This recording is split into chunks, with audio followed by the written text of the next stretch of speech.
So there I was, standing in the middle of what could only be described as the galaxy's most pretentious military academy, wondering how exactly my life had taken such a sharp left turn into crazy town. The Galactic Defense Academy. Even the name screamed overcompensation. You know what we called our training facilities back on Earth? Camp. Just camp. But apparently, when you're dealing with a collection of alien species who think they invented warfare, everything needs to sound like it was named by a committee of pompous jackasses. My name is Maya Rodriguez, and 6 months ago I was happily teaching hand-to-hand combat to Marines who actually appreciated the fine art of creative violence. Now I'm supposed to be the human cultural combat exchange specialist. That's military bureaucracy speak, for we need someone to teach these aliens how humans fight without actually admitting we don't know what we're doing.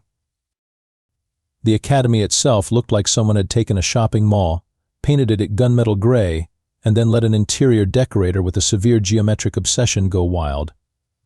Everything was angles and corners and surfaces that probably cost more than my annual salary. The aliens loved it.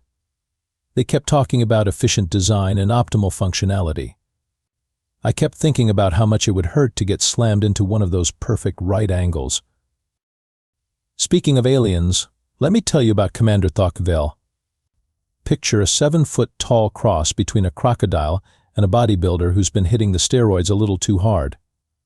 His scales were this lovely shade of military green, and he had enough teeth to stock a dental supply warehouse. He also had an ego roughly the size of Jupiter and about twice as dense. Thok-Vel was the kind of commander who believed that volume equaled authority and that intimidation was a legitimate teaching method.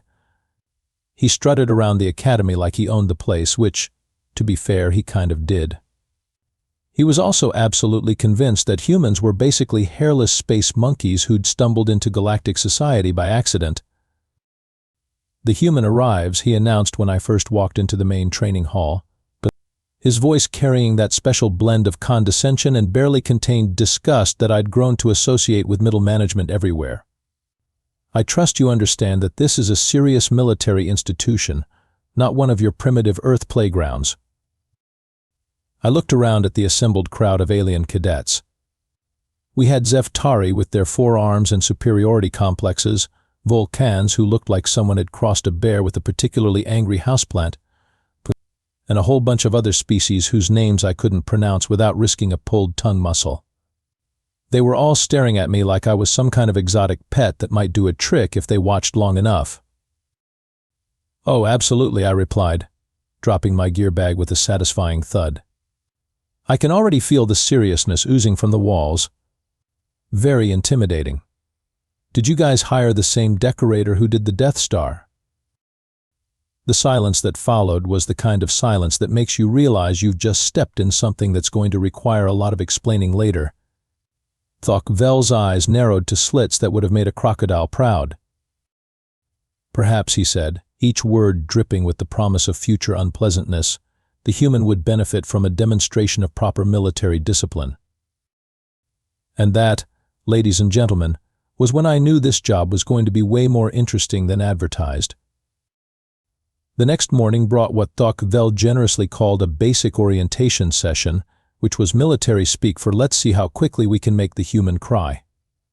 The main training hall had been cleared of everything except the essential furniture, which in this case meant a lot of exercise equipment that looked like it had been designed by someone who thought regular torture devices weren't quite intimidating enough.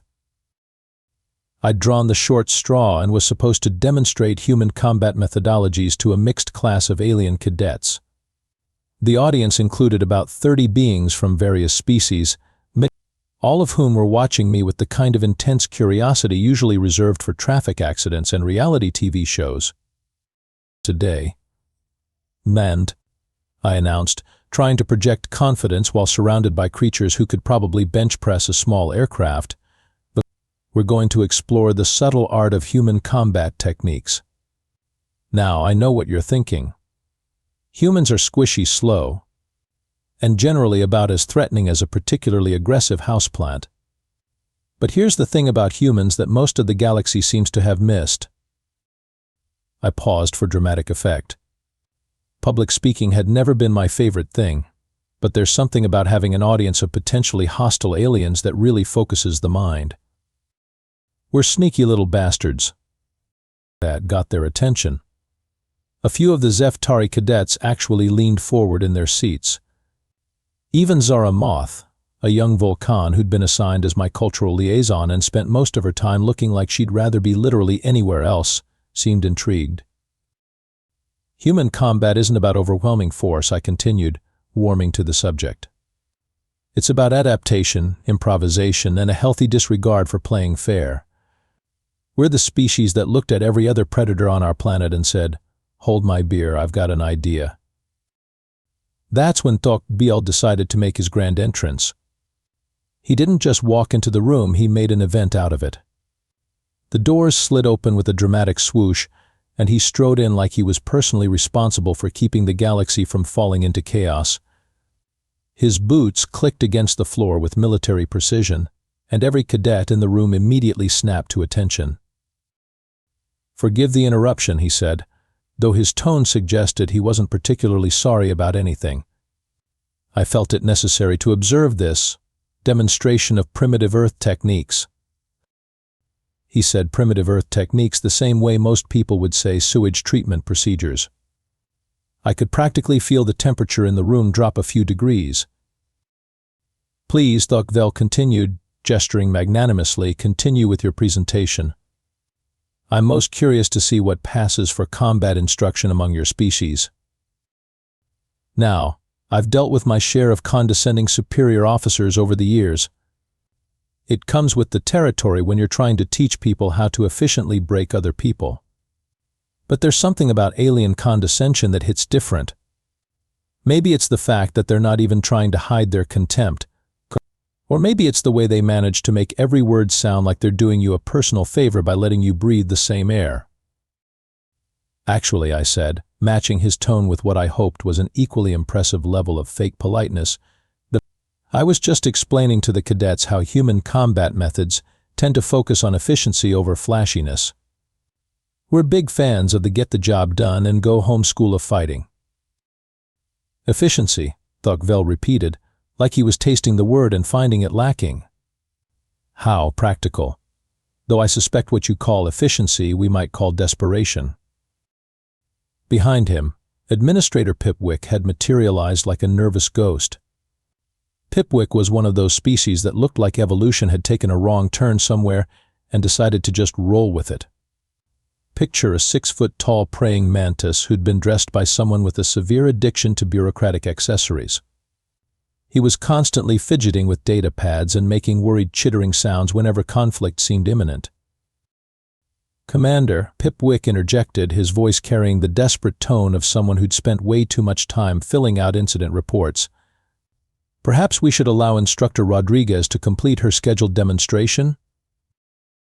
Tocqueville's smile was the kind of smile that makes small children hide behind their parents and grown adults start looking for exits. "Of course," he said.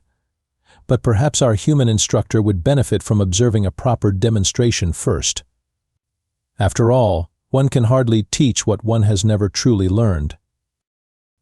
And just like that, I knew exactly where this was heading. "Excellent idea," I said, "because sometimes the best way to deal with a bully is to give them exactly what they think they want. I'm always eager to learn from the experts." What followed was 10 minutes of Tocqueville explaining to the assembled cadets why alien combat techniques were superior to anything humans had ever developed. According to him, human fighting was crude, undisciplined, and relied too heavily on primitive aggression, rather than refined tactical superiority.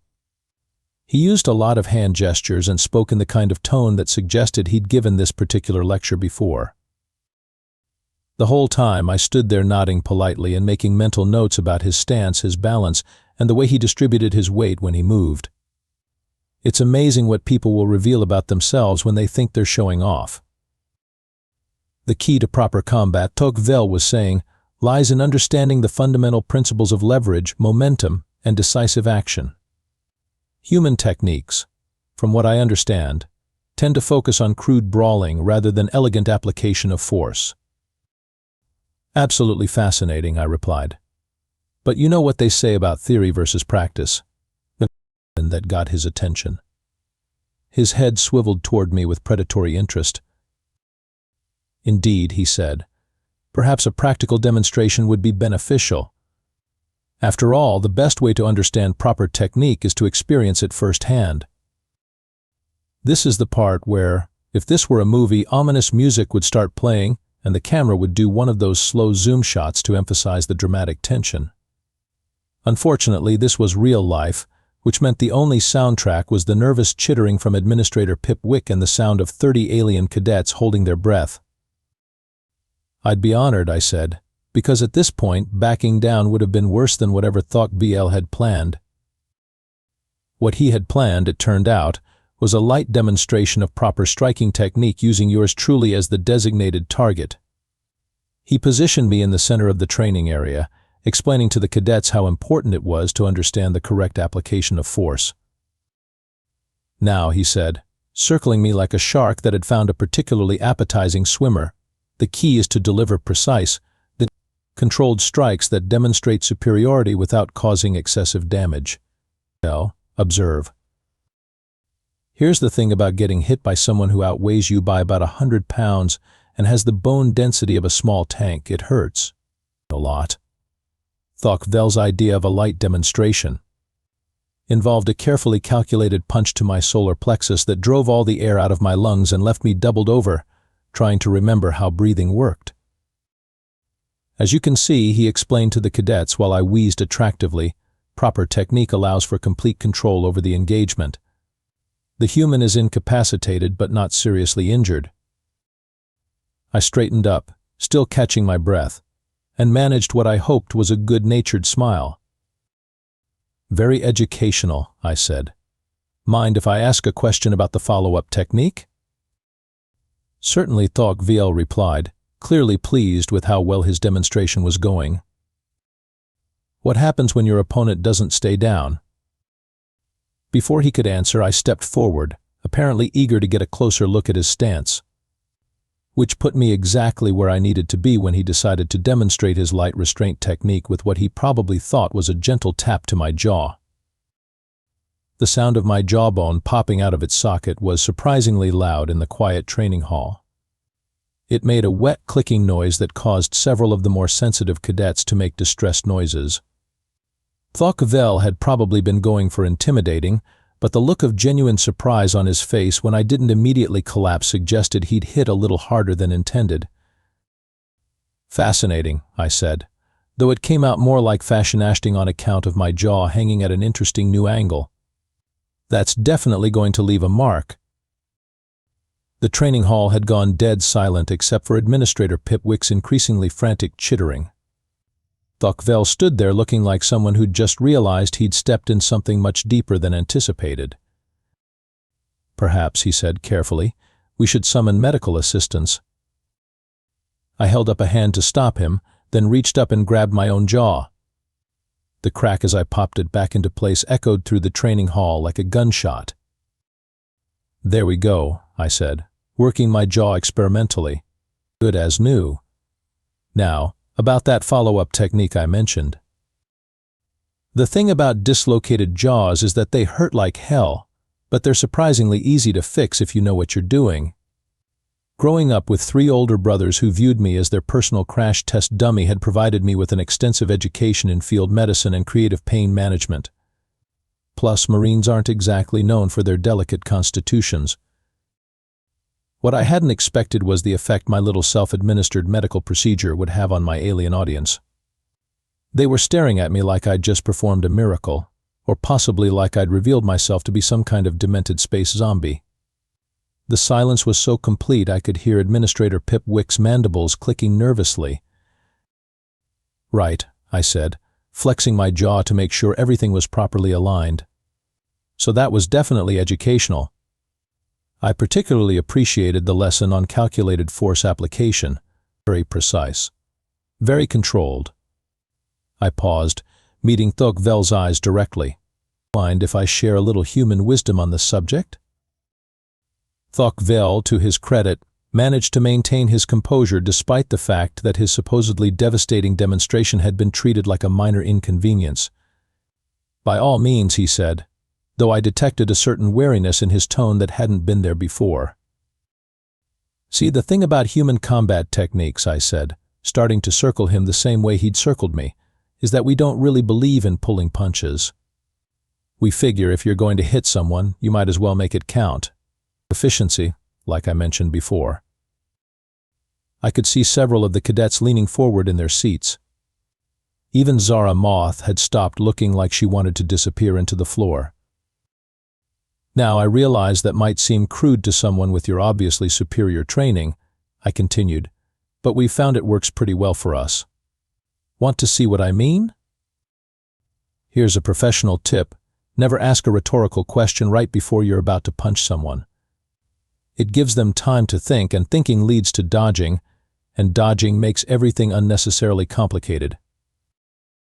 Fortunately, Tocqueville was too caught up in his own superiority complex to recognize a rhetorical question when he heard one. "Certainly," he said. "I'm most curious to observe human technique in practice." What happened next took approximately 2 seconds, but I'm pretty sure those 2 seconds are going to be talked about in Galactic Defense Academy history classes for the next few decades. Step 1. I shifted my weight to my back foot, coiling like a spring. Step 2. I drove my fist forward in a perfect straight punch, putting my entire body behind it. Step 3. I made contact with Tocqueville's jaw at exactly the right angle to transfer maximum kinetic energy. The sound was remarkably similar to the one my own jaw had made when it popped out of joint, except louder and with more of a crunching quality that suggested something had moved in a way it wasn't designed to move. Tocqueville's eyes went very wide, then very unfocused, and then he went down like a sack of particularly heavy rocks. He hit the training mat with a thud that I felt through the soles of my boots. And that, I announced to the stunned audience, is what we call a practical application of human combat methodology. Notice how I didn't bother explaining the theory first. I looked down at Tocqueville, who was making interesting gurgling noises and holding his jaw with both hands. His eyes were watering, and I was pretty sure I could see some swelling starting around his mandible. "The key," I continued, addressing the cadets like nothing unusual had happened, "is understanding that combat isn't really about fancy techniques or superior training. It's about will, determination, and a healthy disregard for the other guy's feelings. Humans might not be the strongest species in the galaxy, but we're definitely the most stubborn." I reached down and offered Tocqueville a hand up, which he ignored in favor of continuing to cradle his jaw and make wounded crocodile noises. "Don't feel bad," I told him. "That's about a quarter of what I'd hit a human with." I was being gentle. Administrator Pipwick had gone completely silent, which I was pretty sure was the alien equivalent of a nervous breakdown. "So," I said, clapping my hands together and turning back to the class, "who wants to learn how to throw a proper punch?" The aftermath of what Administrator Pipwick kept referring to as the incident was surprisingly entertaining. Within an hour, the Academy's medical bay was buzzing with activity as Dr. Kresh Ta, a 6-armed being who looked like someone had crossed a spider with a surgical textbook, fussed over Tocqueville's fractured jaw while muttering in what I assumed were very unflattering terms about human anatomy. I was sitting in the waiting area, filling out what felt like the 37th incident report of the day, when Pipwick finally worked up the courage to approach me. His chittering had reached a frequency that was probably causing distress to any small animals in the area. "Instructor Rodriguez," he began, clutching a data pad to his thorax like it might shield him from whatever apocalyptic consequences he was imagining. "I feel obligated to inform you that striking a superior officer is generally considered a serious breach of military protocol." "Is it?" I asked, looking up from my paperwork with what I hoped was an appropriately concerned expression. "Even when the superior officer strikes first?" Pipwick's mandibles clicked frantically. "Well, technically that was a training demonstration, not an actual combat situation." "Funny," I said. touching my still tender jaw. It felt pretty actual to me. But hey, if we're calling it a training demonstration, then I guess what I did was just advanced instruction, right?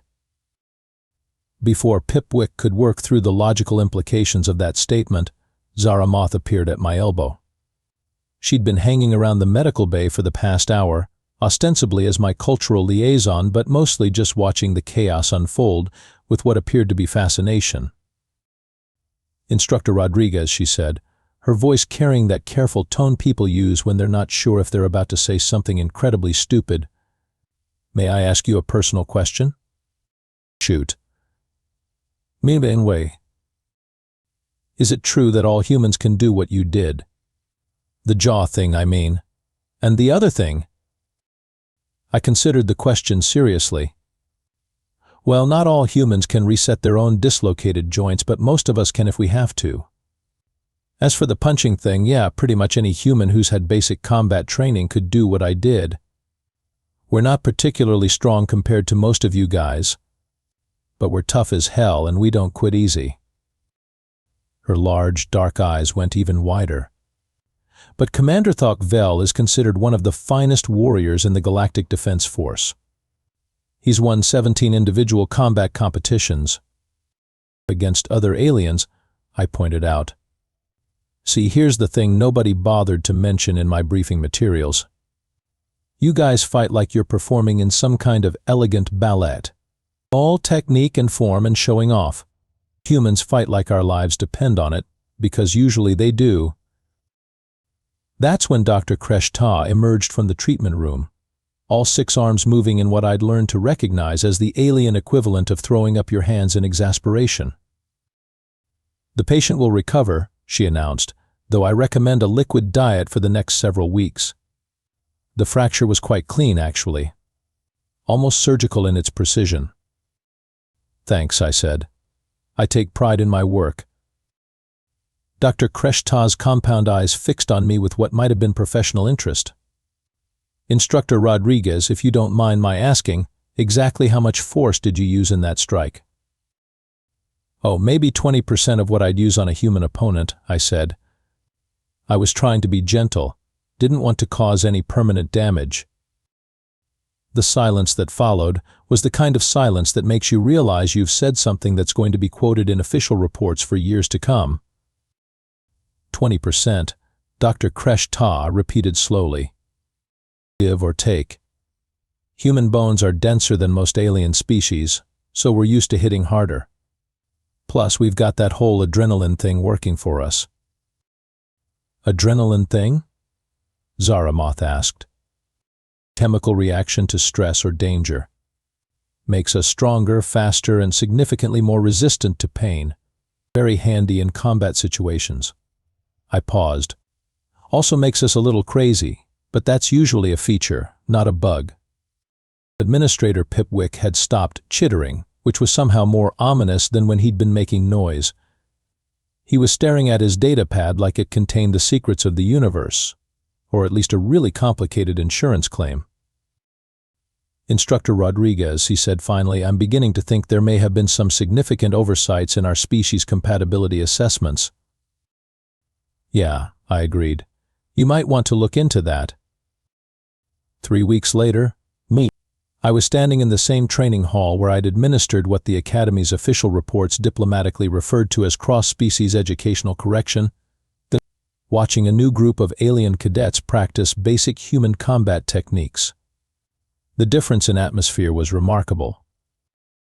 For one thing, nobody was questioning whether humans belonged in a military academy anymore. Word had gotten around about the incident, and apparently the story had grown in the telling. According to the latest version I'd heard, I'd defeated 17 alien warriors in single combat while blindfolded and possibly on fire. I didn't bother correcting these embellishments. Sometimes mythology is more useful than reality. Thok-Vel was there too, standing off to one side and trying to demonstrate proper punching form while talking around the wire framework that was still holding his jaw together. Dr. Kresh Ta had done excellent work, but the healing process was taking longer than anyone had anticipated. Apparently, human bite force calculations had been significantly underestimated across the board. Remember, he was saying to a group of Zeftari cadets, his words slightly slurred but perfectly understandable, human combat techniques prioritize efficiency over elegance. The goal is to end the conflict as quickly as possible, not to demonstrate superiority. I had to admit, watching him teach human fighting methods with genuine respect was oddly satisfying. Nothing quite changes your perspective on a subject like having your jaw broken by it. That's right, I called out from across the room. And remember, in a real fight there's no such thing as a fair fight. There's only winning and losing hurts a lot more. Zara Moth, who'd been promoted to assistant cultural liaison and was now basically my right-hand alien, nodded enthusiastically. She'd taken to human combat training with an enthusiasm that was both gratifying and slightly terrifying. Last week she'd successfully demonstrated a proper takedown on a Vulcan twice her size. The Vulcan was still in medical. Instructor Rodriguez called out one of the new cadets, a young HFY who looked like a cross between a lizard and a very serious accountant. Is it true that humans can function normally with multiple broken bones? Depends on which bones and how badly they're broken, I replied. But yeah, humans have pretty good damage tolerance. We're designed to keep going even when things get rough. What I didn't mention was that this particular trait had led to some interesting policy changes in the Academy's medical protocols. Apparently, the previous standards for combat-ending injury had been based on alien physiology, and the human versions were significantly more liberal in their definitions. Administrator Pipwick appeared at my elbow, still clutching his ever-present datapad but looking considerably less stressed than he had 3 weeks ago. The incident reports had finally been filed, the diplomatic explanations had been accepted, and the insurance claims had been processed. More importantly, the Academy's combat effectiveness ratings had improved by 30% since the implementation of human-influenced training methodologies. Instructor Rodriguez, he said, I've received a communication from Galactic Command. They're quite pleased with the results of your program. Good to hear, I said, watching as Thok-Vel helped a cadet work on his stance. Though I have to say, I'm a little surprised they're calling it my program. I'm pretty sure I'm still supposed to be the cultural exchange specialist. Actually, Pipwick said, consulting his datapad with what might have been pride, your official title has been updated. You're now the Academy's head combat instructor. I raised an eyebrow. And Thok-Vel? Assistant head combat instructor and specialist in human-alien combat integration. Across the room, Thok-Vel caught my eye and gave me what I'd learned to recognize as an alien version of a thumbs up. His jaw was still wired shut, but his pride seemed to be healing just fine. You know, I said, watching as 30 alien cadets practiced moves that would have been considered dirty fighting by their own species standards just a month ago. I think I'm starting to like this job. The best part was that we'd barely scratched the surface of what humans could teach the galaxy about creative problem solving. I hadn't even gotten to the good stuff yet. Psychological warfare, improvised weapons, tactical misdirection, the subtle art of making your enemies defeat themselves through their own overconfidence. But that was a lesson for another day. Right now I had a class to teach and a reputation to maintain. And somewhere in the back of my mind I was already planning my next demonstration of human instructional techniques. After all, the galaxy was a big place, and there were a lot of species who could probably benefit from a little human perspective on the finer points of survival. This was going to be fun.